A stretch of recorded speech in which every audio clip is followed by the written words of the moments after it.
Fernandes. Vem cá, vem estar conosco. Para nós é uma alegria recebê-lo em nossa igreja. Muito obrigado, querido. Muito obrigado. Obrigado, Paulo, pelo seu carinho. Irmãos, Deus abençoe vocês. É uma honra e um privilégio estar aqui. Eu tenho acompanhado o ministério do pastor Paulo, acompanhado o ministério dessa igreja, e me alegrado em Deus por ver e ouvir o que Deus está fazendo aqui. Eu quero partilhar com vocês hoje o texto da Escritura que está no livro de Jó. Abra comigo, por favor. Jó, capítulo 1, versos 6 a 12. Jó, capítulo 1, versos 6 a 12.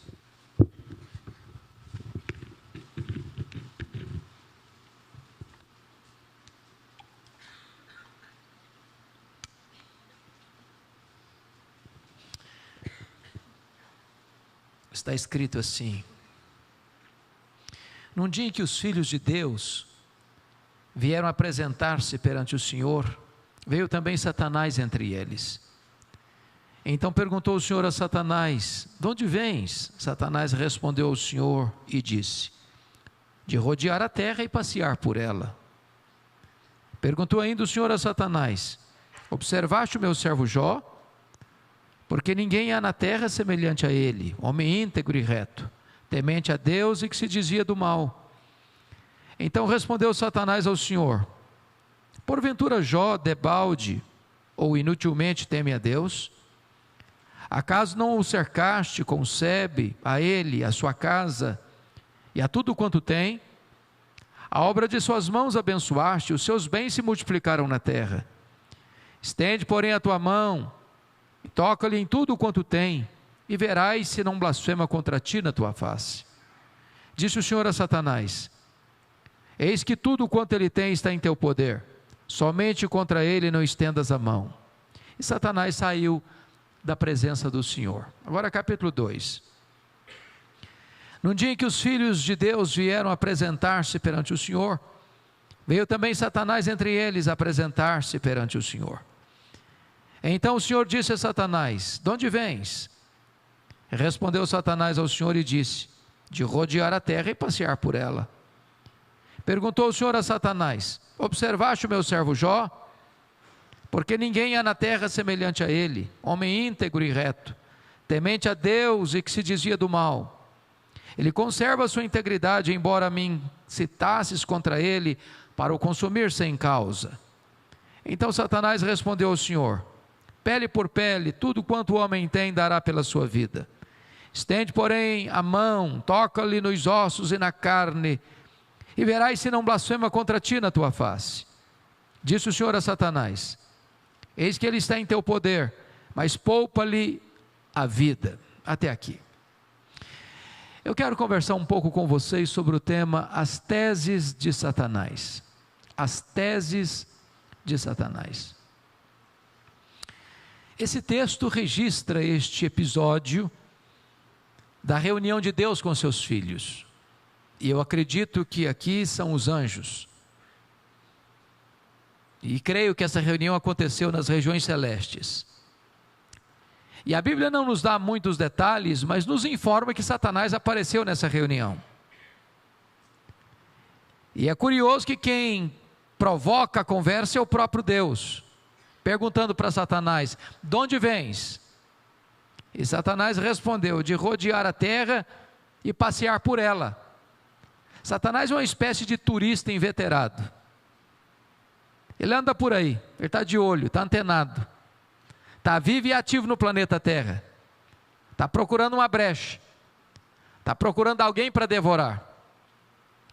E é interessante que é Deus quem cutuca outra vez, perguntando assim: observaste o meu servo Jó? E Deus dá o currículo de Jó. Não tem ninguém na terra semelhante a ele. Em outras palavras, ele é o homem mais piedoso dessa geração. Homem íntegro. Íntegro é aquilo que você é, com a porta do quarto trancada, sem ninguém observando. Homem reto. Reto é aquilo que você é em público e todo mundo está vendo. Homem temente a Deus, princípio da sabedoria. homem que se desvia do mal, ou seja, deliberadamente santo. Satanás poderia ter respondido assim: bom, esse eu não conheço ainda, eu ando meio ocupado, tenho outras prioridades, quem sabe um dia eu dê uma olhada nele. Mas não foi a resposta de Satanás. Satanás respondeu assim: mas também puderas, tu tens abençoado a vida deste homem, tu tens cercado a casa, a família deste homem com a grande muralha de proteção, os bens deste homem prosperam na terra, tudo que este homem bota a mão vira dinheiro, desse jeito aí, qualquer um te adora. E Satanás insinua aqui duas coisas. Primeiro, Satanás insinua que Deus precisa subornar as pessoas com bênçãos para receber delas adoração.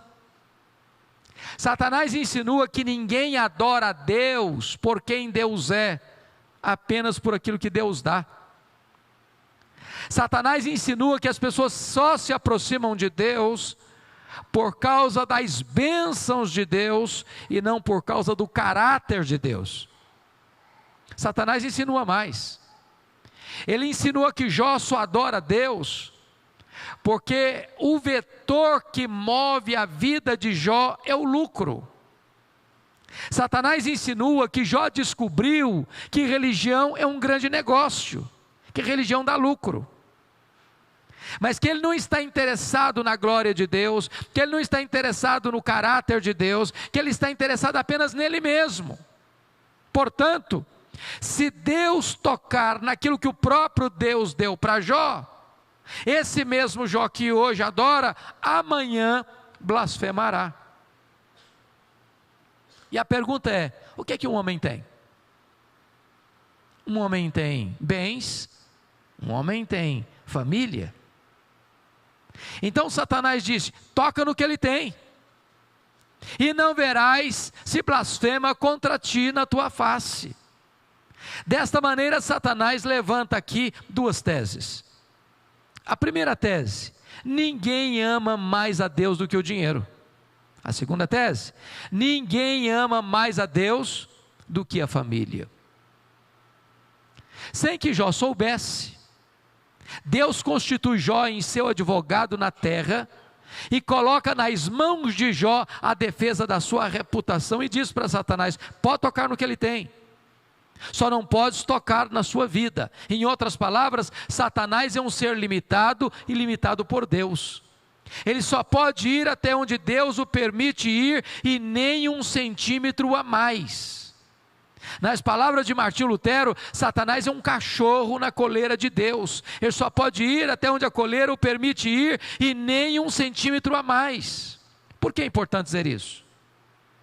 Na década de 90, o Brasil foi invadido por uma imensa enxurrada de literatura sobre batalha espiritual. A maioria daqueles livros tinha uma visão maniqueísta.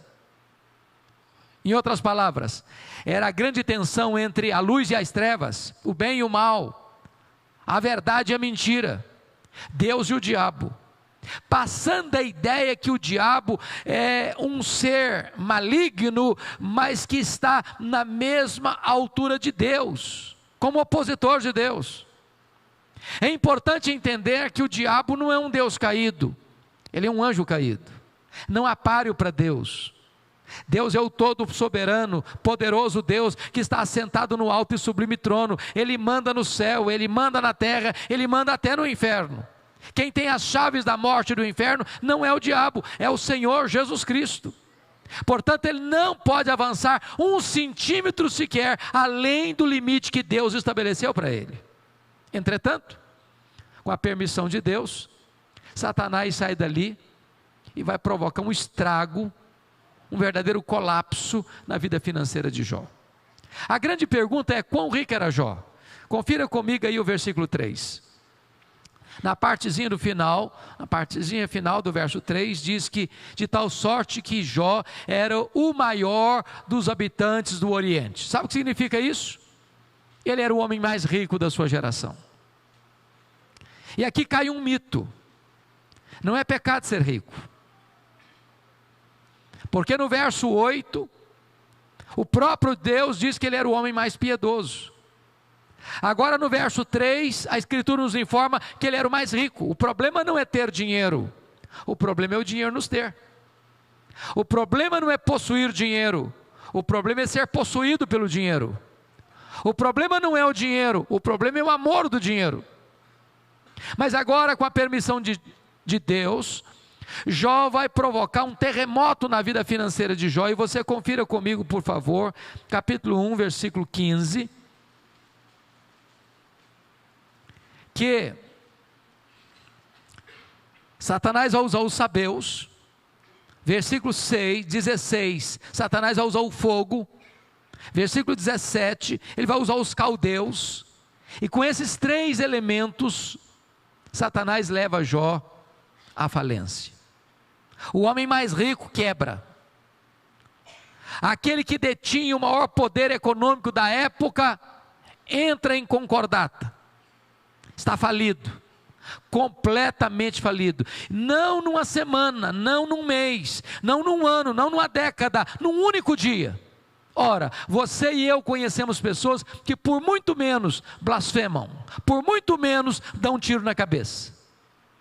A grande pergunta é: será que a tese de Satanás era verdadeira? Será que Jó blasfemaria contra Deus? A resposta está no versículo de número 21. Confira aí.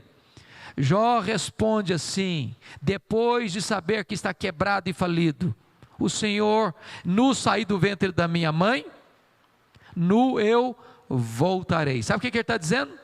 Eu não trouxe nada para o mundo, eu não vou levar nada do mundo, portanto o que eu granjeei entre o berço e a sepultura não é a razão da minha vida. Ele derrota aqui a primeira tese de Satanás. Ele prova que ele ama mais a Deus do que o dinheiro. Ele prova que ele serve a Deus não por aquilo que Deus dá, mas por quem Deus é. Mas vem a segunda tese: ninguém ama mais a Deus do que a família. Vocês que são pais e mães podem ter certeza do que eu estou falando. Quem tem mais de 2 filhos aqui, podem testificar isso. Os filhos não são naturalmente unidos. Não são. Sobretudo quando tem dinheiro. O dinheiro não tem liga, o dinheiro não tem amálgama.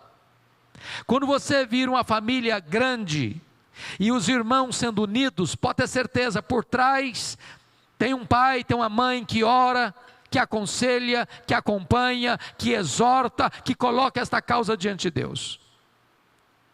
Se você notar comigo, capítulo 1, versículo 2, Jó tem 7 filhos e 3 filhas. Eles são adultos, eles são ricos, eles são independentes, mas eles são unidos. Eles festejam juntos, eles celebram juntos. E a causa disso está no versículo 5. Jó era um pai que orava pelos filhos. Jó era um pai que intercedia diariamente pelos filhos. Jó era um pai que se levantava de madrugada para colocar a causa de seus filhos na presença de Deus. Mas agora, com a permissão de Deus, Satanás toca nos filhos de Jó. E não foi uma semana depois da falência, não foi um mês depois do colapso financeiro, não foi um ano depois dessa tragédia econômica, não foi uma década depois dessa bancarrota. Foi no mesmo dia do colapso financeiro que Jó recebe a mais amarga notícia: seus 10 filhos morreram num único acidente. Agora pense comigo como é que ele volta do cemitério. Pense comigo como é que ele se levanta do luto. Pense comigo como é que ele escreve dali para frente o seu futuro. Será que de fato a tese de Satanás era verdadeira? Será que ninguém ama mais a Deus do que a família? Será que Jó blasfemaria contra Deus? A resposta está no versículo 20, confira aí comigo. Quando ele recebe essa notícia, diz a Bíblia que ele rasga o seu manto, que ele raspa a cabeça, que ele coloca a terra na cabeça, que ele se prostra, que ele adora, e ele diz: o Senhor Deus deu, o Senhor Deus tomou, bendito seja o nome do Senhor. Ele derrota a segunda tese de Satanás. Ele prova que ama mais a Deus do que a família. Ele prova que ele serve a Deus não por aquilo que Deus dá, mas por quem Deus é, não pela dádiva de Deus, mas por causa do caráter de Deus. Mas aí vem o capítulo 2. E somos informados que Deus se reúne de novo com seus filhos. E eu quero crer que os anjos. E eu quero crer que nas regiões celestes. E a Bíblia diz que aparece de novo por lá Satanás. E a Bíblia diz que é Deus quem provoca a conversa outra vez, perguntando assim para Satanás: de onde vens? Satanás respondeu: de rodear a terra e passear por ela. Em outras palavras, Satanás está dizendo assim: eu não mudei minha agenda, eu estou fazendo o que eu sempre fiz, eu estou por aí, eu estou de olho, eu estou antenado, eu estou vivo e ativo no planeta Terra, eu estou procurando uma brecha, eu estou procurando alguém para devorar. E Deus cutuca outra vez perguntando assim: observaste o meu servo Jó? E Deus dá o currículo de Jó sem alterar uma vírgula. Não tem ninguém na terra semelhante a ele, homem íntegro, reto, temente a Deus, que se desvia do mal. Me incitasses contra ele sem causa para o destruir, mas ele permanece íntegro. Sabe o que Deus está dizendo? Satanás, suas teses são mentirosas, suas teses são falsas. Jó provou que me ama mais a Deus que o dinheiro. Jó provou que me ama mais do que a família. Jó provou que me serve não por aquilo que eu dou para ele, mas por quem eu sou. Então Satanás partiu para a terceira tese, quando disse: pele por pele, e tudo que o homem tem dará pela sua vida. Toca-lhe nos ossos, toca-lhe na carne, e verás se não blasfema contra ti na tua face. A terceira tese de Satanás é: ninguém ama mais a Deus do que a si mesmo. Sem que Jó soubesse, mais uma vez, Deus constitui Jó em seu advogado na terra e coloca nas mãos de Jó a defesa da sua reputação e diz para Satanás: pode tocar nos ossos dele, pode tocar na carne dele, só não podes tirar a vida dele. Satanás é um ser limitado e limitado por Deus. Ele só pode ir até onde Deus o permite ir e nem 1 centímetro a mais. Com a permissão de Deus, entretanto, Satanás sai dali e vai provocar um desastre na saúde de Jó. Esse homem já está falido, esse homem já está enlutado. Agora Satanás põe uma doença maligna nele, ferida da cabeça aos pés. E de repente esse homem começa a ficar chagado. De repente o corpo desse homem vira uma carcaça humana. De repente esse homem é um aborto vivo. De repente, feridas vão se formando em seu corpo, pus vai se formando debaixo da sua pele, daqui a pouco a sua pele começa a ficar necrosada, e o seu corpo começa a vazar aquele pus mal cheiroso, e ninguém consegue ficar perto dele. Ele precisa pegar um caco, talvez de telha, para raspar a sua pele necrosada. A Bíblia diz que outras bolhas de pus vão se formando, ele tem que morder nessas bolhas cheias de pus para tentar aliviar a sua dor. Ele não dorme, ele não come, ele só chora, a dor o açoita 24 horas por dia. Diz a Bíblia que vai ficando magro, magérrimo, macérrimo, de couro furado pelas costelas em ponta. Esse homem está encarquilhado, e quando ele está completamente assolado pela dor e pela enfermidade, a sua mulher, ao ver essa cena, se rebela contra Deus e diz: Jó, ainda conservas a tua integridade? Amaldiçoa o teu Deus e morre, acaba com isso, dê um fim nessa linha de sofrimento e dor. Deus não é digno de ser adorado em tamanho sofrimento. Jó responde para ela com grandeza d'alma, quando diz assim: tu falas como uma louca. Nós temos recebido o bem de Deus, não receberíamos também o mal? E no capítulo 2, versículo 10, está escrito que em tudo isso, Jó não pecou contra Deus com os seus lábios. Ele derrota aqui a terceira tese de Satanás. Ele prova que ele ama mais a Deus do que a si mesmo. Ele prova que ele serve a Deus não por aquilo que Deus dá, mas por quem Deus é. Mas aí vem o capítulo 2, versículo 11. Confira comigo.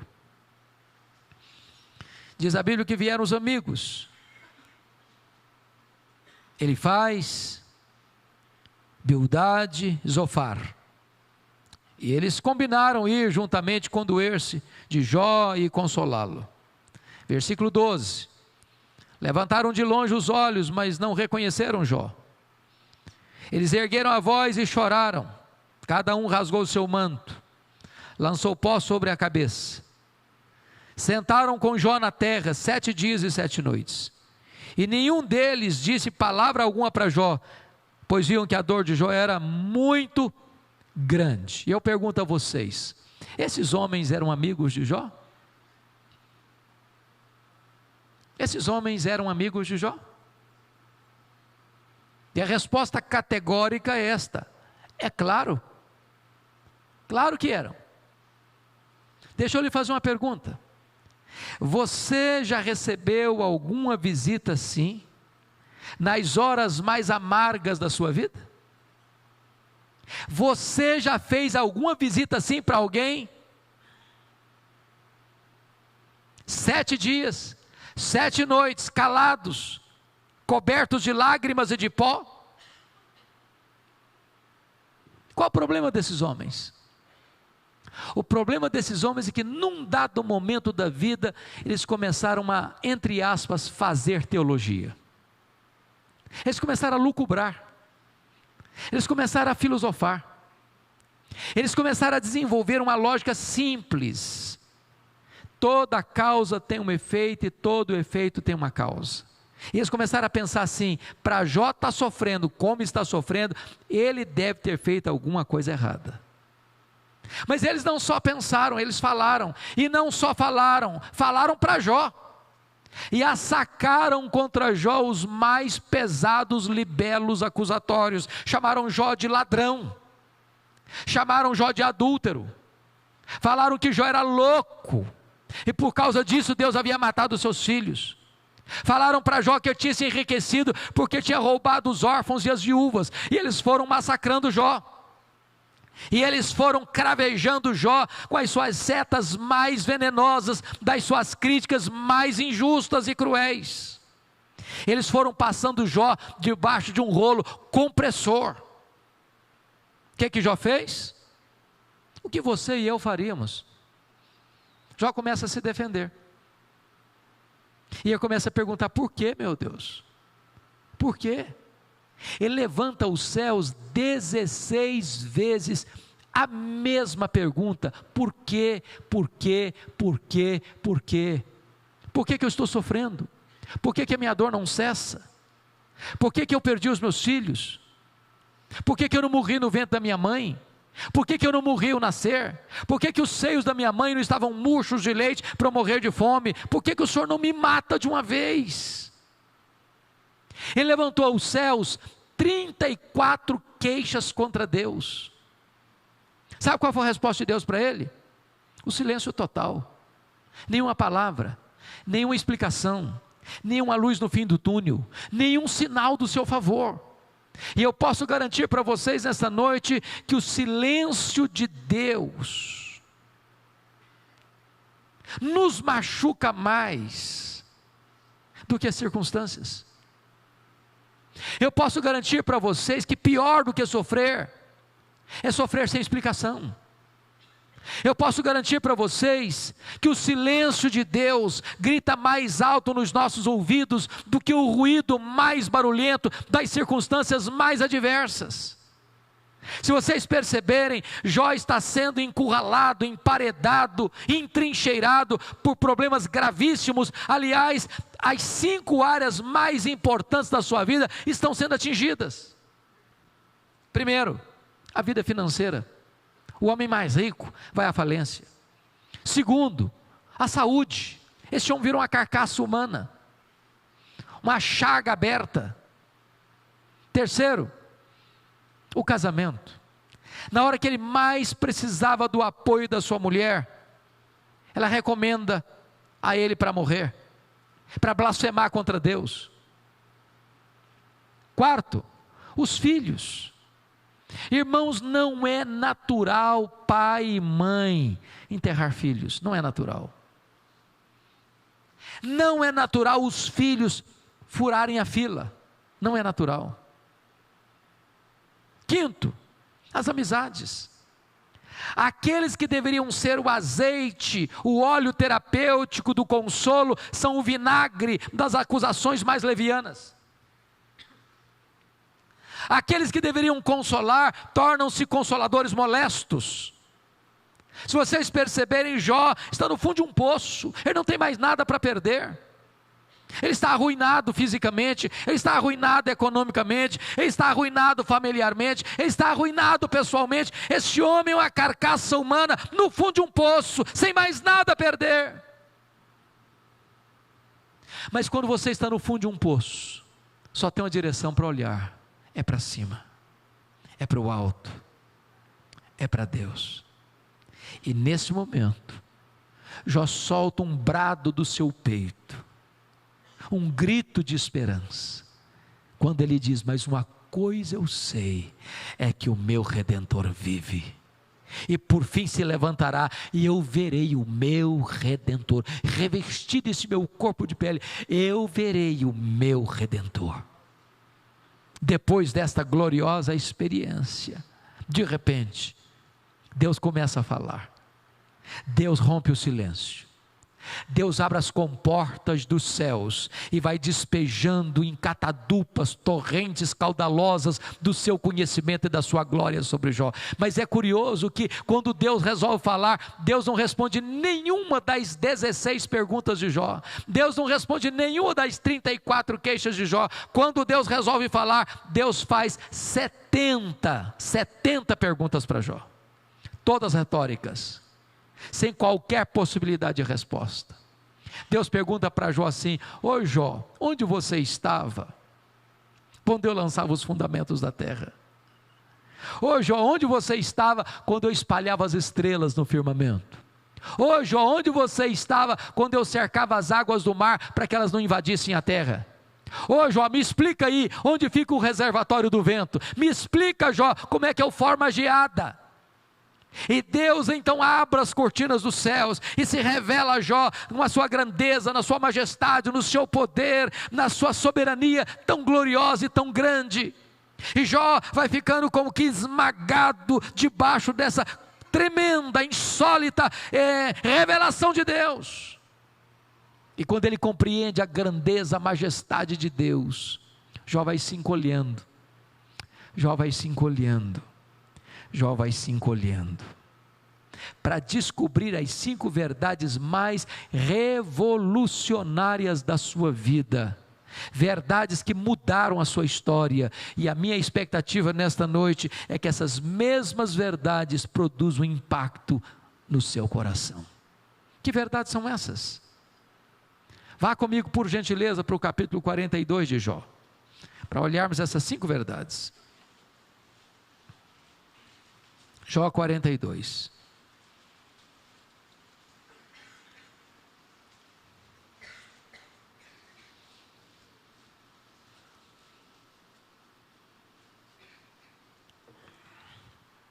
A primeira verdade está aí, irmãos, no versículo 1, começo do verso 2. Então respondeu Jó ao Senhor: bem sei que tudo podes.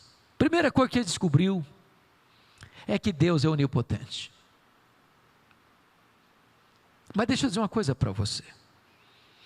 Você e eu temos impossibilidades intransponíveis.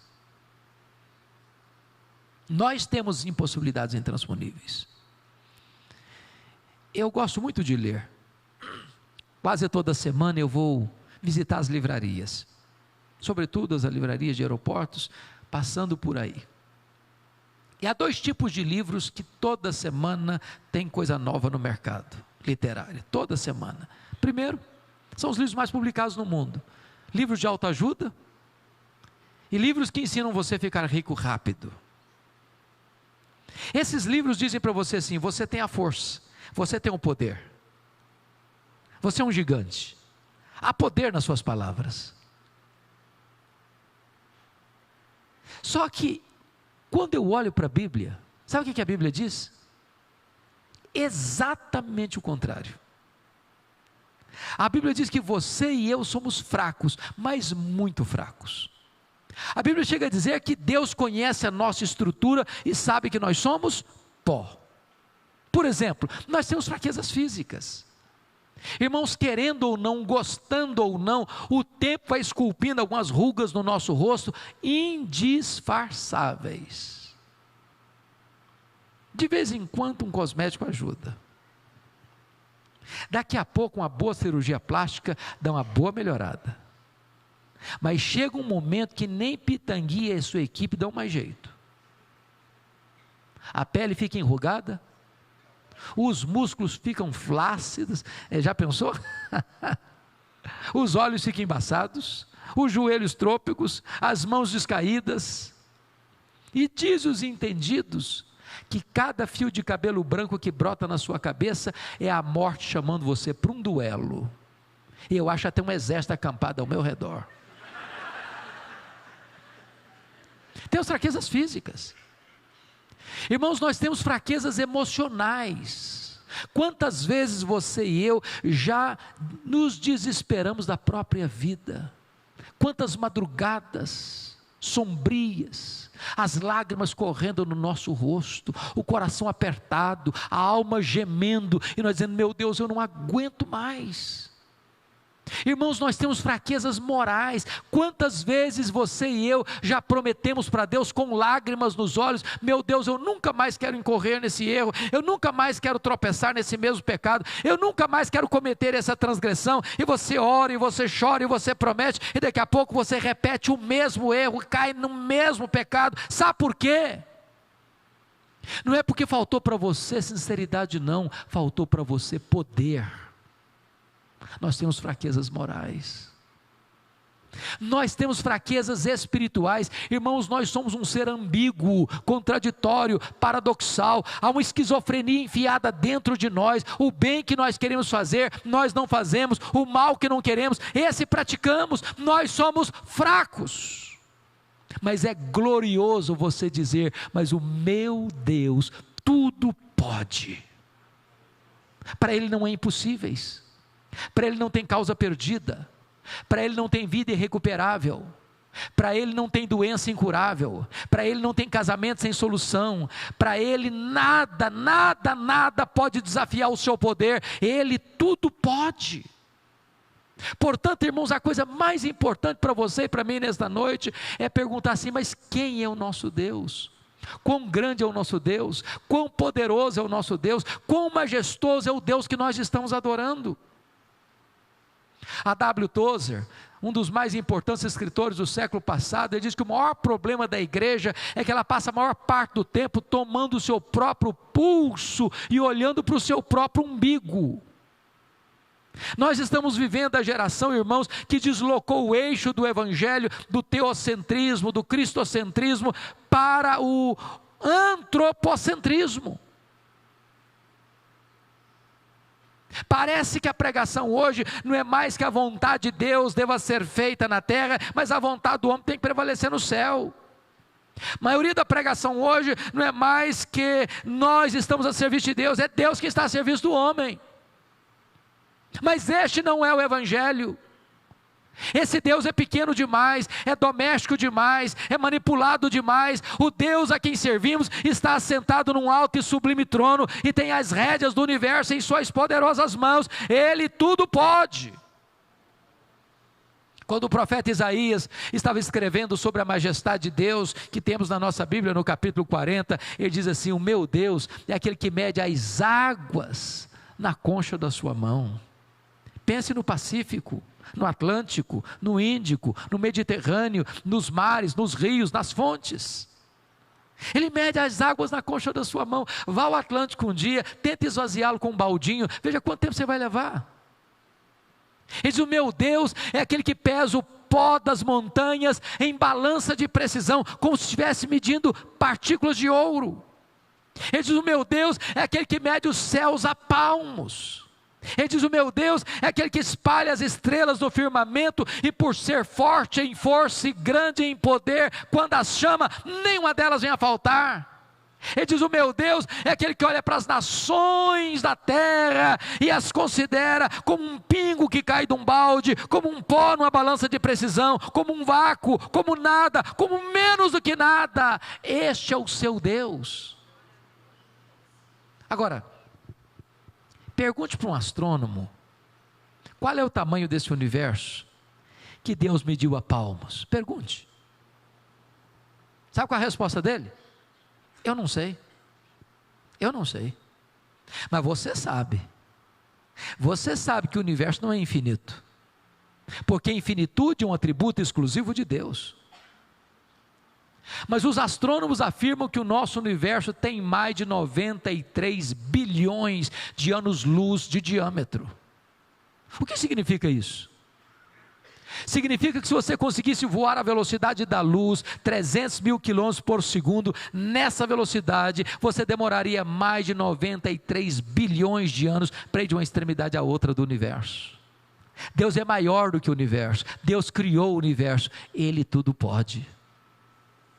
Pergunte para um astrônomo quantas estrelas existem. Sabe qual é a resposta dele? Eu não sei. Mas eles estão convencidos e afirmam que há mais estrelas no universo que todos os grãos de areia de todas as praias e desertos do nosso planeta. Vá um dia à praia, encha a concha da sua mão de areia, leve para casa, bote numa tábua de vidro e conte quantos grãos de areia você consegue botar na concha da sua mão. Pois há mais estrelas no firmamento que todos os grãos de areia de todas as praias e desertos do nosso planeta. Mas Deus não apenas criou todas elas, diz a Bíblia que Deus conhece cada uma delas pelo nome, e por ser forte em força e grande em poder, quando as chama, nenhuma delas vem a faltar. Este é o seu Deus, Ele tudo pode. Mas não é apenas o macro-universo que nos impressiona, não, o micro também. O micro também. Eu não vou tirar porque não é bem o que você espera. Mas se você for na sua casa e pegar uma folha tão pequena ou tão delgada quanto essa, uma folha pequena como essa é mais complexa do que a cidade franca. Chegue em casa hoje, abra sua geladeira, pegue um ovo, quebre-o, bote-o numa frigideira. Aquela gema de ovo é mais complexa do que qualquer máquina que o homem jamais inventou. Dr. John Wilson, uma das maiores autoridades de oftalmologia no mundo, diz que você e eu temos em torno de 2 milhões de fios duplos encapados em cada um dos nossos olhos, e se não for assim, haveria um curto-circuito e nós ficaríamos cegos. Dr. Marshall Nirenberg, prêmio Nobel de Biologia, fez uma das mais importantes e fantásticas descobertas no século passado. Ele descobriu que você e eu somos um ser programado geneticamente. Ele descobriu que você e eu somos um ser programado computadorizadamente. Descobriu que você e eu temos em torno de 60 trilhões de células vivas em nosso corpo, e em cada uma dessas células tem 1,70 m de fita DNA, onde estão gravados e computadorizados todos os nossos dados genéticos, a cor dos nossos olhos, a cor da nossa pele, o nosso temperamento. Se você pegar a fita DNA do seu corpo e espichá-la, você tem 102 trilhões de metros de fita DNA no seu corpo. Você tem 102 bilhões de quilômetros de fita DNA no seu corpo. Daria para dar diversas voltas no sistema planetário. O Dr. Lowy vai dizer que códigos de vida não se originam espontaneamente, códigos de vida não se originam de uma explosão de milhões e milhões de anos, códigos de vida não se originam de uma evolução de milhões e milhões de anos, nem de uma explosão cósmica. Códigos de vida foram plantados em você pelo Deus Todo-Poderoso, Criador dos céus e da terra. Esse Deus é seu Pai e Ele tudo pode. Deixa eu ilustrar isso de uma maneira mais simples para você. Um pai caminhava com seu filho de 4 anos pela rua, mãos dadas com o filho. Quando de repente o filho lhe faz uma pergunta, eu acho que todo pai e toda mãe sabe disso. Eu acho que as crianças fizeram um curso de pós-doutorado em perguntas difíceis. Eu não conheço ninguém que faz pergunta mais complicada do que criança. E o menino voltou-se para o pai e perguntou assim: papai, qual é o tamanho de Deus? E o pai engasgou, porque não tinha uma resposta pronta para um menino de 4 anos. Qual é o tamanho de Deus? Ficou em silêncio. Continuou caminhando. Daqui a pouquinho o pai escuta o barulho das turbinas de um avião supersônico lá nas alturas excelsas. E pergunta para o filho assim: filho, está escutando? Escutando o que, papai? Olha para cima. Está vendo aquele avião, filho? O menino olhou: estou vendo. Qual é o tamanho daquele avião, meu filho? O menino respondeu: ah, pai, muito pequeno, estava muito longe. O pai pega o menino pelo braço, leva o menino no aeroporto. Lá tinha um jumbão de mais de 400 passageiros estacionado no pátio. O pai chegou bem pertinho e perguntou para o filho assim: está vendo esse avião, filho? Estou, papai, estou vendo. Qual é o tamanho desse avião, filho? Ih, papai, mas esse é grande, mas muito grande. O pai disse: filho, pois Deus é do mesmo jeito. Quando você está longe de Deus, meu filho, Deus parece pequeno para você, aí os seus problemas ficam enormes. Mas quando você está perto de Deus, meu filho, Deus é grande para você, aí os seus problemas ficam pequenos. Agora eu sei que tudo podes. A segunda verdade que impactou a vida de Jó, queridos, está no versículo 2, e ele diz assim: e nenhum dos teus planos pode ser frustrado. Ele descobre a soberania dos propósitos de Deus. Irmãos amados, notem isso, você e eu não cremos em coincidência. Você e eu não cremos em sorte, você e eu não cremos em azar, você e eu não cremos em misticismo, você e eu não cremos em olho gordo, você e eu não temos medo de sexta-feira 13, você e eu sabemos que a mão de Deus dirige o nosso destino. Nem um fio de cabelo da sua cabeça pode ser tocado sem que Deus saiba, sem que Deus permita, sem que Deus tenha um propósito. Você nem uma lasca de lenha jogada no mar da vida, empurrado de um lado para o outro ao sabor das circunstâncias adversas. A mão de Deus dirige a sua vida. Você pode dizer com convicção inabalável o que Paulo disse: nós sabemos. E eu gosto dessa expressão, porque ela vem de um termo da matemática. Paulo diz: nós pensamos, ou nós sentimos, ou nós cogitamos. Ele diz: nós sabemos. Aqui não é a linguagem da conjectura hipotética, aqui é a linguagem da certeza experimental. Nós sabemos. E sabemos o quê? Que algumas coisas, que as melhores coisas, que a maioria das coisas. Não, ele diz: sabemos que todas as coisas cooperam para o bem daqueles que amam a Deus. Até mesmo aquela circunstância mais carrancuda, até mesmo aquela situação mais adversa, até mesmo aquela tempestade mais assoladora, Deus tem um plano, Deus tem um propósito, Deus tira disso uma lição preciosa para você, a ponto de que tudo ao final vai contribuir para o seu bem. Ainda que as pessoas falem mal de você, ainda que as pessoas façam mal para você, ainda que a crise nos assole, ainda que a situação se torne amarga para nós, ao final, tudo isso vai contribuir para o bem daqueles que amam a Deus, porque os planos de Deus não podem ser frustrados. A terceira verdade que mudou a história de Jó, meus amados, está aí no versículo 3, confira comigo, na parte B do versículo. Ele diz assim: na verdade, eu falei do que eu não entendia, coisas maravilhosas demais para mim, coisas que eu não conhecia. Para você entender o que Jó está falando aqui, você precisa dar uma lida no livro de Jó. Deixa eu lhe dar um conselho: tira um sábado, tira um feriado, dá uma lida no livro de Jó, mas numa sentada só, você vai descobrir algo maravilhoso. Ao longo do livro, Jó fez 3 coisas: Jó perguntou, Jó se defendeu e Jó se queixou. Agora, preste bem atenção. Quando a gente está machucado emocionalmente, quando o coração está doído, quando a gente se torna vítima de acusações levianas, quando as pessoas nos massacram com as suas palavras, a nossa tendência é o quê? Nos defendermos.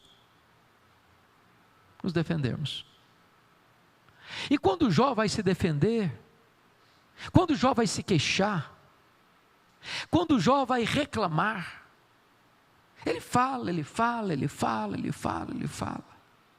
E às vezes a gente fala demais, às vezes a gente fala sem entender, às vezes a gente só vê o agora, A gente não vê a cena completa, não vê a história lá no seu final. E agora, o Jó que falara tanto, de repente recebe uma estupenda revelação de Deus. Deus abre as cortinas dos céus, Deus mostra para ele a sua grandeza, Deus mostra para ele a sua majestade, Deus mostra para ele o seu poder, Deus mostra para ele que Deus está assentado no trono e está no controle de tudo. E quando Jó recebe essa esmagadora revelação de Deus, Jó bota a mão na boca e diz: meu Deus, quanta coisa que eu falei, sem saber o que estava falando. Sabe o que eu aprendo aqui? Quando você encontra uma pessoa que parece que é sabida demais, que fica arrotando para cima de você conhecimento demais, você está perto de uma pessoa que sabe quase nada, porque o sábio é aquele que sabe que não sabe. Porque quanto mais você sabe que não sabe, porque o que você sabe é infinitamente menor do que aquilo que você não sabe. Portanto, na presença de Deus não dá para estufar o peito, na presença de Deus tem que ter humildade. Agora, sabe o que me impressiona aqui?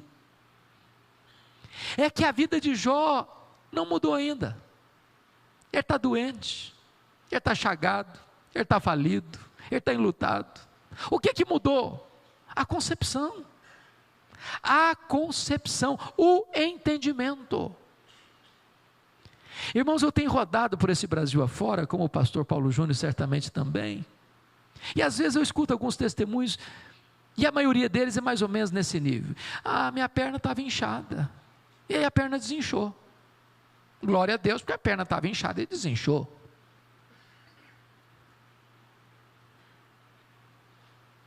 Mas quando é que nós vamos ouvir um testemunho assim? Meus irmãos,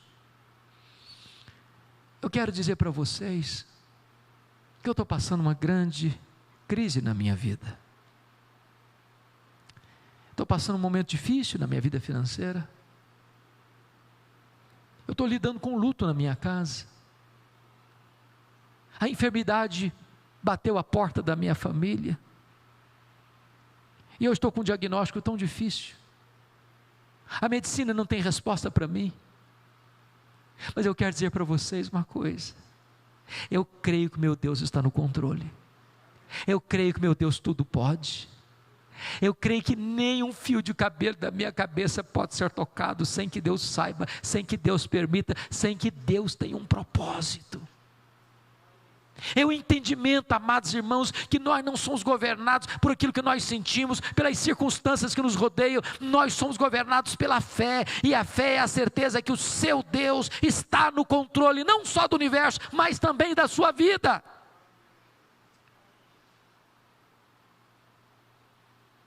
A quarta verdade que mudou a história de Jó, confira comigo, está no versículo 5. Ele diz assim: eu te conhecia só de ouvir, mas agora os meus olhos te veem. E pastor Paulo, eu entro em crise aqui. Entra em crise, pastor Danilo, entra em crise. Sabe por que eu entro em crise? Eu não consigo conciliar muito bem capítulo 1, versículo 8, com 42, versículo 5. Porque lá no capítulo 1, versículo 8, Deus disse assim: não tem ninguém na terra semelhante a Jó. Ele é o homem mais piedoso dessa geração. Olha, isso não é bajulação de amigo rasgador de seda. Isso é palavra de Deus, e Deus não tem opinião a seu respeito. Deus tem um diagnóstico. Agora, como é que o homem mais piedoso da sua geração, e foi o próprio Deus quem disse isso, pode fazer uma confissão dessa? Eu só te conheci de ouvir, mas agora os meus olhos te veem. Parece que não combina, parece até contraditório. Como é que eu entendo isso? Como é que o homem mais piedoso do mundo vai dizer que conhecia Deus só de ouvir? Então eu gostaria de tratar disso fazendo-lhe uma outra pergunta. Você conhece a Deus? Você conhece a Deus? Quanto você conhece a Deus? Quanto? Deixa eu ilustrar isso. Havia um cidadão que nunca tinha visto o mar. O sonho dele era ver o mar. Um dia ele fez uma viagem para o litoral, e quando ele viu o mar, ele ficou encantado, e ele solta uma exclamação do fundo da sua alma: agora eu conheço o mar. Aí se aproxima dele um marujo, com a pele tostada de sol e sal, por viver nas procelas do mar. E disse para ele: pois eu também conheço o mar. Qual a diferença entre eles? Você conhece a Deus? Quanto você conhece a Deus? Por exemplo, João 17,3 diz que a vida eterna é esta: conhecer a Deus e a Jesus Cristo a quem enviaste. A própria essência da vida eterna é conhecer a Deus, a própria essência da salvação é conhecer a Deus, a própria essência do céu é conhecer a Deus. Sabe o que você vai estar fazendo no céu depois que você tiver 1000 anos lá na glória? Você vai estar conhecendo a Deus. Sabe o que você vai estar fazendo no céu quando você tiver 1 milhão de anos lá na glória? Você vai estar conhecendo a Deus. Sabe o que você vai estar fazendo depois que você tiver 1 bilhão de anos lá na glória? Você vai estar conhecendo a Deus. Nem toda a eternidade será suficiente para você esgotar o conhecimento de Deus, porque Deus é inesgotável em seu ser. Às vezes a gente pensa que o céu vai ser um negócio monótono, um negócio meio chato. Há poucos dias um adolescente chegou para mim e disse: pastor, eu não quero ir para o céu não. Eu falei: você está ficando maluca, menina? Não, quero ir não, pastor, quero ir não. Eu falei: mas então me explica esse negócio aí, eu não estou te entendendo não. Ela me diz: ah, pastor, a ideia de céu que eu tenho é que eu vou estar sentado numa nuvem branca, com a harpa na mão, cantando, cantando, cantando, cantando. Ah, não aguento essa vida inteira não, eu quero coisa nova para a minha vida. Deixa eu dizer uma coisa para você: o céu é dinâmico. No céu nós vamos conhecer a Deus, nós vamos amar a Deus, nós vamos fruir a presença de Deus, nós vamos reinar com Cristo. No céu nós vamos trabalhar para Deus, os seus servos o servirão. Agora note isso. Parece que foi Albert Einstein quem disse isso. Nesse corpo nosso, que fica cansado, que fica enrugado, que fica caquético, a gente consegue fazer tanta coisa magnífica. E ele diz que nós não chegamos a usar 10% do nosso potencial. Já pensou o que nós não vamos poder fazer com um corpo 100% turbinado pela glória de Deus? Um corpo imortal, um corpo incorruptível, um corpo poderoso, um corpo glorioso, um corpo espiritual, um corpo semelhante ao corpo da glória do Senhor Jesus. Pense comigo nisso. Quando Jesus ressuscitou com o corpo de glória, ele entrava numa casa com a porta fechada, sem precisar abrir a porta. Quando Jesus ressuscitou com um corpo de glória, ele saía de Jerusalém, aparecia lá na Galileia, mais de 100 quilômetros, sem precisar percorrer o trecho. Quando Jesus ressuscitou com o corpo de glória, ele foi assunto aos céus, sendo elevado entre nuvens. E eu pergunto para você: com que velocidade Jesus voltou para o céu? Com que velocidade? Velocidade da luz? 300 mil quilômetros por segundo? Porque se Jesus voltou para o céu na velocidade da luz, 300 mil quilômetros por segundo, depois de 2000 anos, ele está logo ali na esquina ainda. Eu pergunto para você: com que velocidade um anjo vem do céu à terra? Com que velocidade? Quando Jesus lá no Getsemane disse para Pedro, que pegou a espada para cortar a orelha do Malco, diz: Pedro, guarda essa espada aí, se eu precisasse de ajuda, eu rogaria ao Pai e Ele me mandaria mais de 12 legiões de anjos. Quantos são 12 legiões de anjos?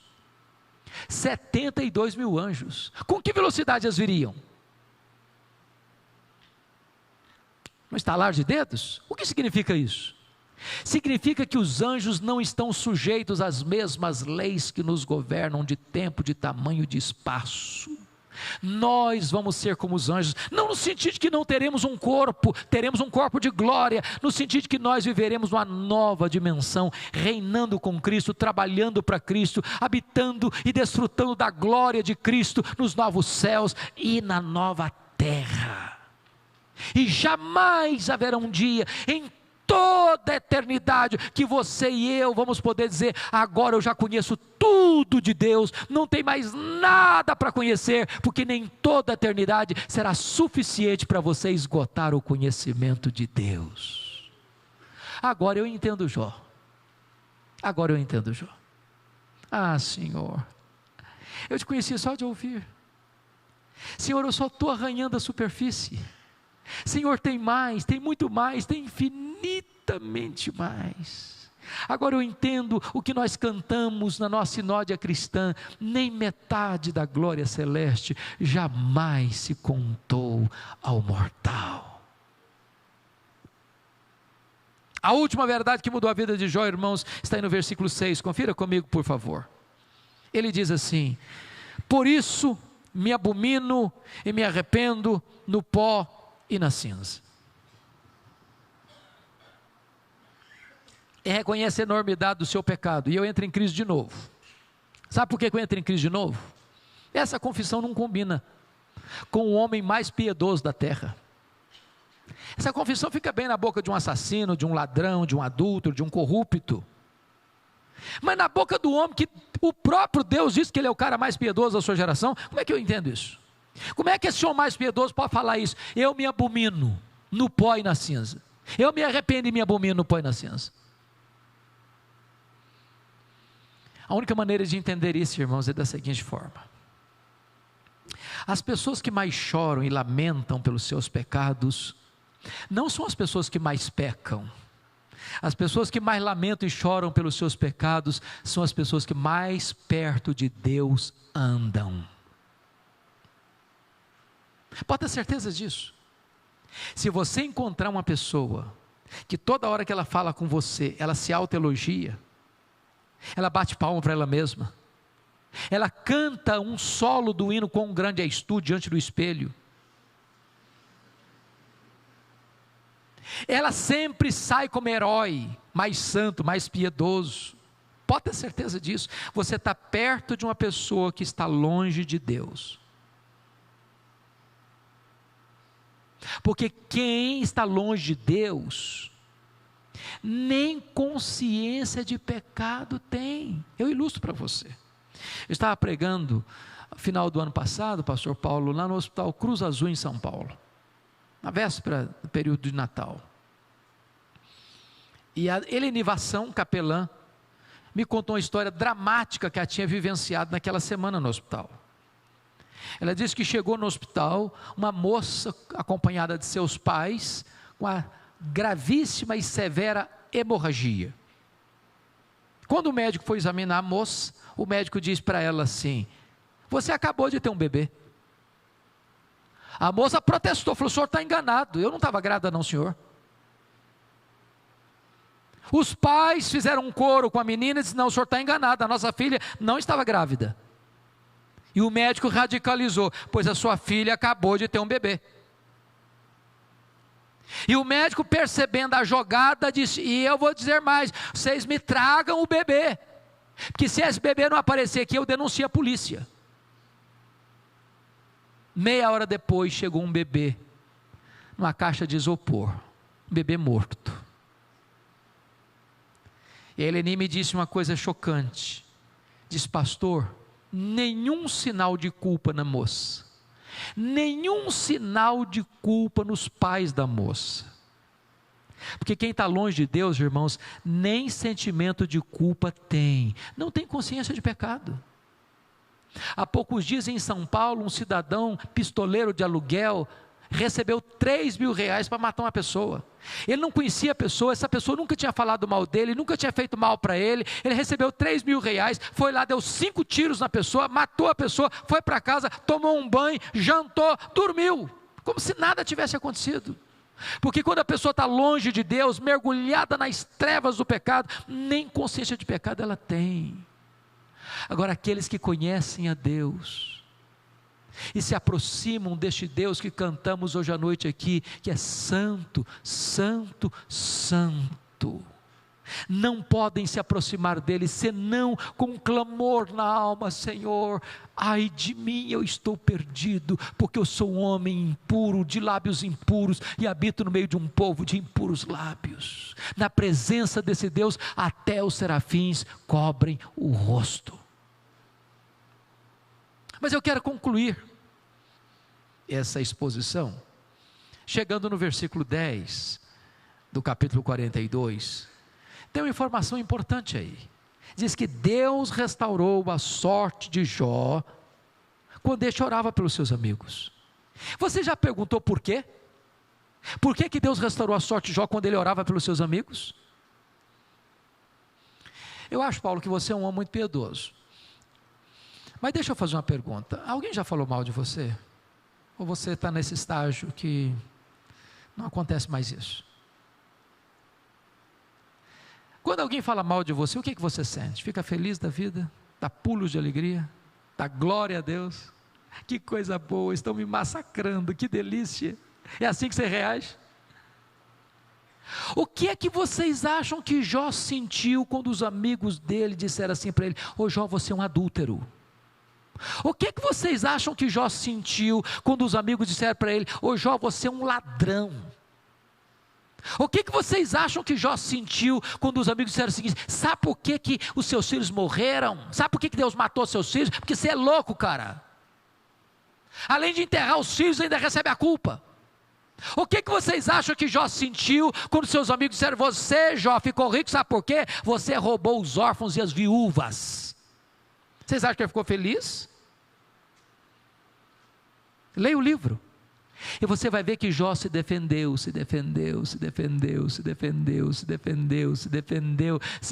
E quem se defende, sabe o que tem às vezes no coração? Dor, mágoa, tristeza, ressentimento. Sabe o que Deus está falando para Jó? Meu filho, saia deste campo da defesa e entre na brecha da intercessão.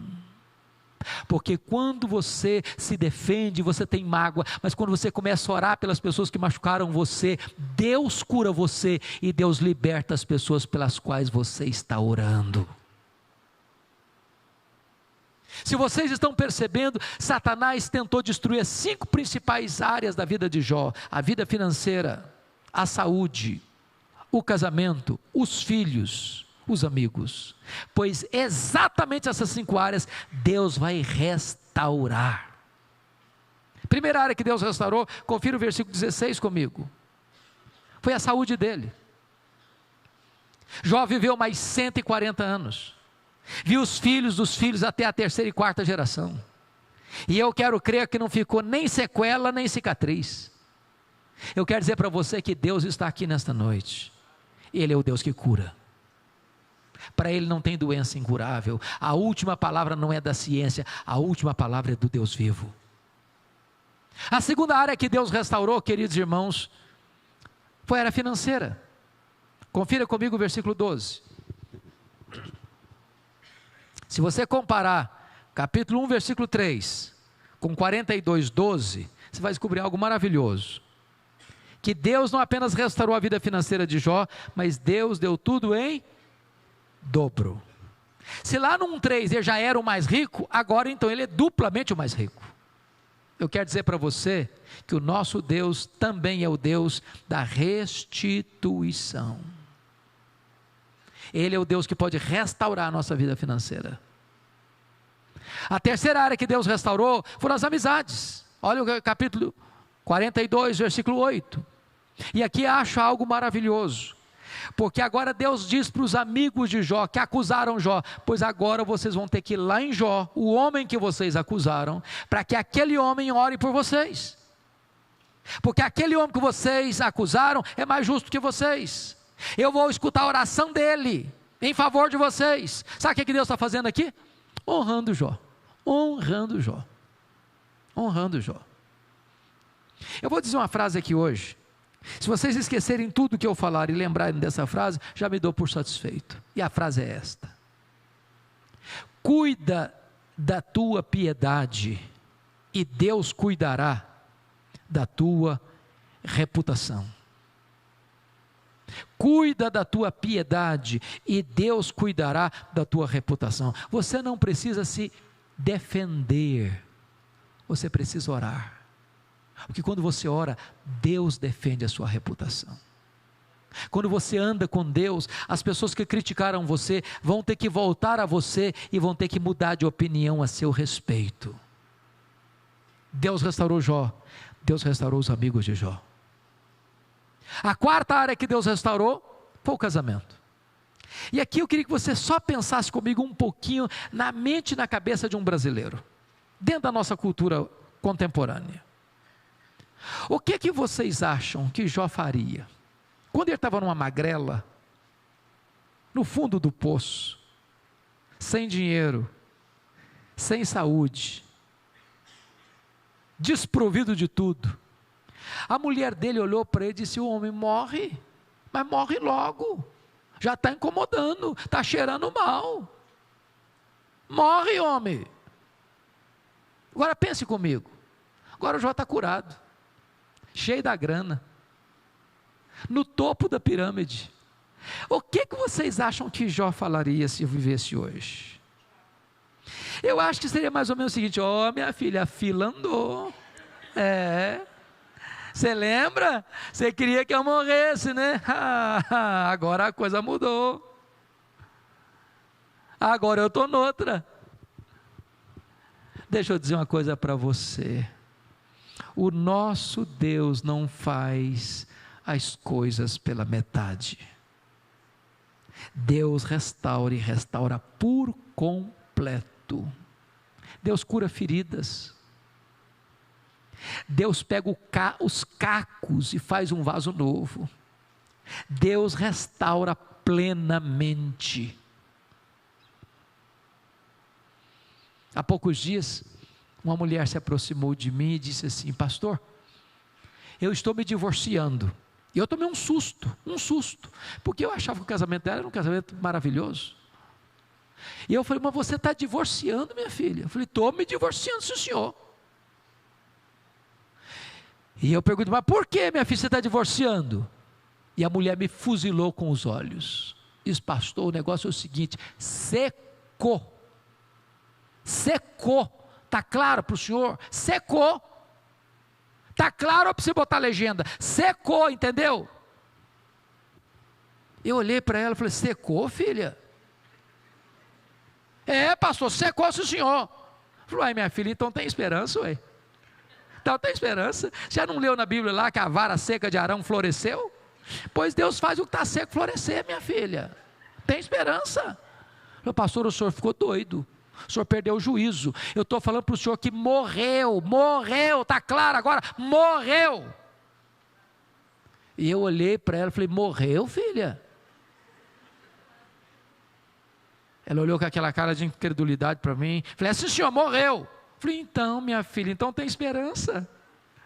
Você não leu na Bíblia lá que Jesus ressuscita os mortos? Jesus ressuscita esse sentimento do seu coração aí, ué.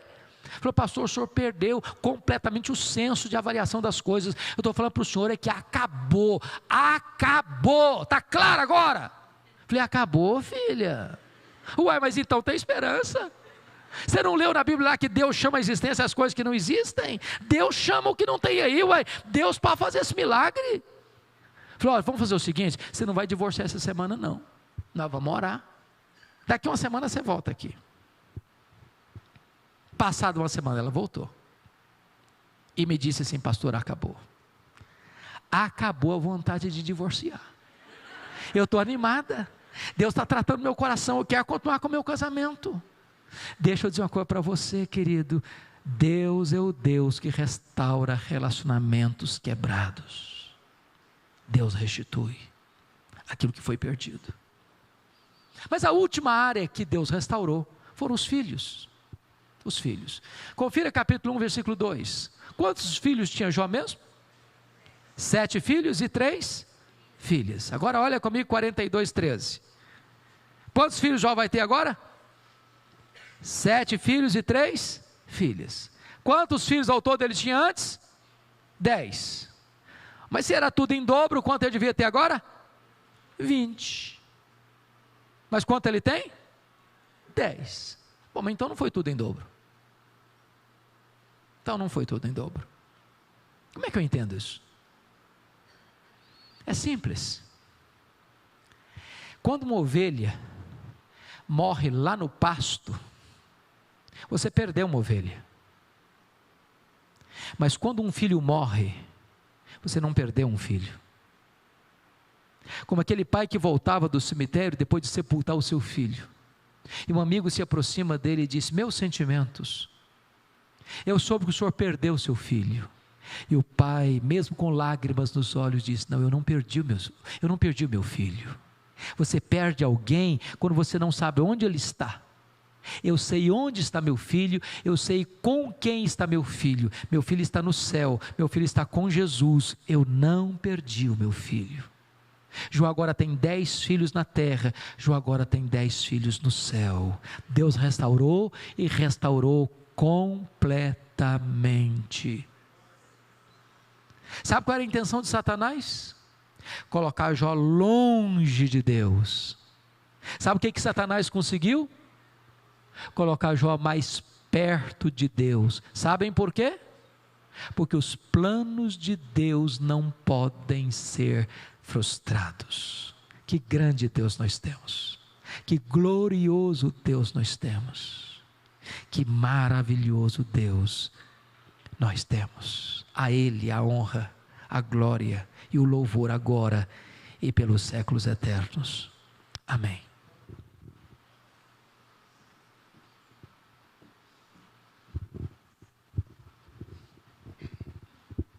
Vamos fechar os olhos, curvar nossa fronte. Querido Deus,